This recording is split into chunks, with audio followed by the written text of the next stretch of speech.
Welcome back to Let's Play Dust. I'm Nye, and we're almost done. Sorry about that sudden cut there, but, you know, the fight against General Gaius probably going to take a little bit longer than the minute and a half I had left, so I wanted to make sure that we really got to focus on this. So as you can see, this isn't much of a fight right now. General Gaius is going down pretty fast. He is bouncing me all over the place, though. He does block your blades, but not too hard. Now, when he gets down to no health, he will run away. He'll gain full health again. You'll slash him, and you knock him into another battlefield, Mortal Kombat style. You cannot win, Cassius. You never could beat me. Dude, you didn't land a finger on me just now. What are you talking about? Stop calling me Cassius! There was a time when you stood by my side. We were allies once. That was some time ago. Not anymore, General. I'm not your ally, and I'm not your friend. Now raise your blade or drop it. And of course, he's not going to drop it. Never could scare me either, Cassius. Very well. To the death. And the General does not understand that he's got a foe who he cannot even possibly begin to play against. Now, the General does have some magic of his own. We will occasionally get Moonbloods to actually help us out. They're kind of just cannon fodder, to be honest. They just distract him a little bit, not that we need it. He gets some friends every once in a while too, but you know, this is me beyond caring. We are just way overpowered for this fight.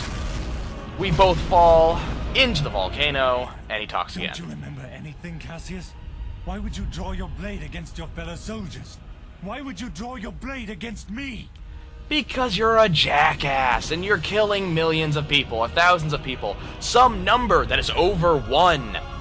Well, then again, so have I, but screw it! You're destroying this world, Gaius. You and your soldiers cannot be allowed to continue your campaign. And Dust says it ever so eloquently, more so than I can. This world belongs to the strong, Cassius. It belongs to us. Don't you remember your duty? Don't you remember your friends? If it belongs to the strong, that means, me. I remember everything. And it changes nothing! And the fight begins again, and I get a couple of quick hits on Gaius. Now Gaius is going to start getting friends a little bit more often. You do have the bomb flowers if you should care to use them. I'm not. Again, I'm way overpowered for this. I haven't even popped a food item yet to multiply my damage or give me better defense. That should give you some kind of level where I am right now.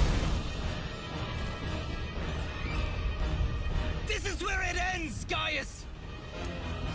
And now we are in the middle of a very active volcano, fighting to the death. Now, I do often find that games in their final, in the final fight, in the final, you know, confrontation, they tend to be a little bit lackluster. You know, you could have had this really epic boss fight that caused, you know, you could have this whole, crap, ow, not good. Is it said the lava is doing more damage to me than he is?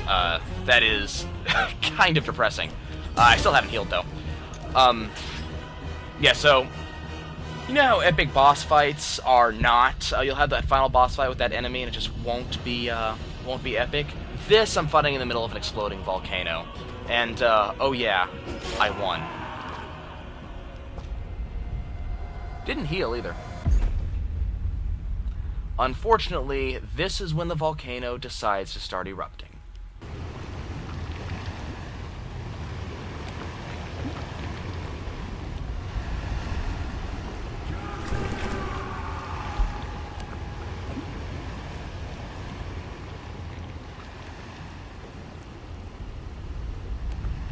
And here we crawl, as the lava rises,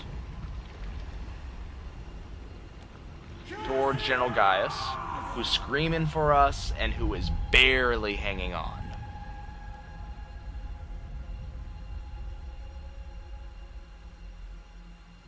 Barely outpacing the lava here.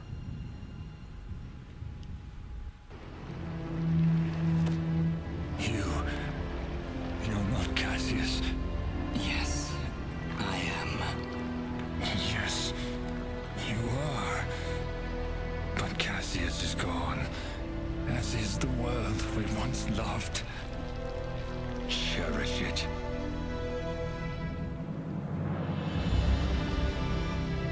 Kind of a poignant little moment. That sounded like a curse coming out of his mouth. And Dust is obviously not happy about that.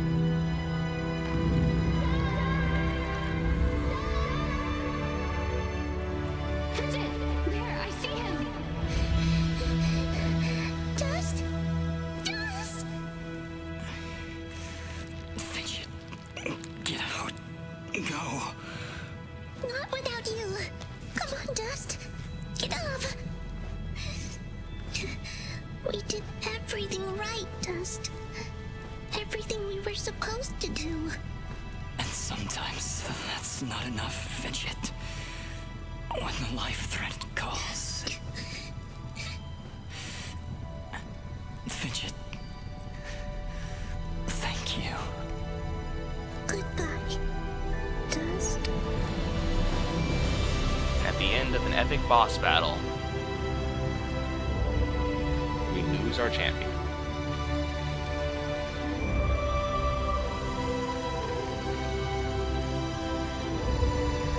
And of course Ginger's up there, losing her brother for a second time.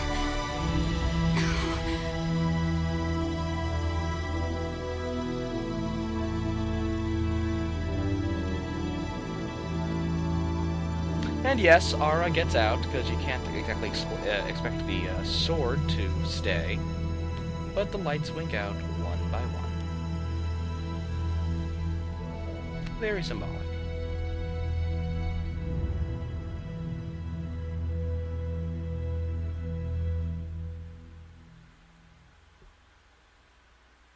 Epic boss battle, watching the final boss fall Through into the actions of our Sen-Mithrarin Dust, the Moonblood race is finally free. We will never forget his sacrifice, or the deeds that saved our very world. We shall always remember what happened here. Dust's sacrifice will allow the Moonblood race to rise again, to rebuild our glorious civilization, and live peacefully among the races of this world. Though it may appear that Dust has fallen here today, the force of good is not so easily extinguished. Sen-Mithrarin was born of dust, a current from the winds of change, a harbinger of storms yet to come. Dust. which I can only hope will lead us into a sequel. Very well done ending. And now we have our credits here. Overall, I'm a gigantic fan of Dust. The entire game is very well done. You know, I'm a big fan in general of Metroid-style games, the side-scrolling, exploration, do what you can to find what you can. Have our, if you weren't paying attention, we do have our little vignettes here showing sort of the endings of everything, how everything turns out. Some of it requires a little bit of context, but, you know, you guys watch the entire thing. We kind of know where we're going. So I do feel that everything went very, very well. The game is fantastic. Combat, you know, I'm not going to say could be better, because, I mean, that's not right. The combat's good for what it is. It feels like a side-scrolling beat-up game, that's what it is. I do feel the combat could have been a little bit more involved, because as you saw, I was kind of spamming the same button over and over and over. I was spamming X, but, you know, had to pay a little bit of attention. I do like that you don't get to just block, that you are forced to dodge all the time. I do feel that that is actually a great way to do things. And then every so often you get a parry off and you get a couple extra free attacks. That feels like a very good way for them to have done things. So, wonderful job there. The graphics, of course, I mean, I think I've waxed on about them. They're amazing. You know, hand-drawn everything is just a great way to do things. And as I said, it's not the most amazing thing they did when they did the computer-generated things for the various weapons, especially Aura, but still ends up doing rather well. So I love that. I feel the story was done very well. They kind of made everything work, even if some of it was a little bit predictable. you know, the Dust's background, things like that. You know, those were executed fairly well. Ending cutscene is actually one of my favorites. It was very, very powerful. I know I was going on and on about it to my friends when I first played through the game and first beat it. I just sat there sort of with my jaw on the floor. Not only that, you know, you kill the main character, which, how often does that happen? But then you bring him back with not only a statement of, you know, the true hero never dies, essentially, but there's also this knowing wink that we may come back with a sequel in the future, and, you know, we would want no one more than that guy. So, good stuff there. Overall, I mean, it's great. I didn't comment on the music, but just excellent. If I don't think I've gotten this soundtrack yet, but believe me, I will be finding one. Well, that's it, guys. That was Dust, an Elysian Tale.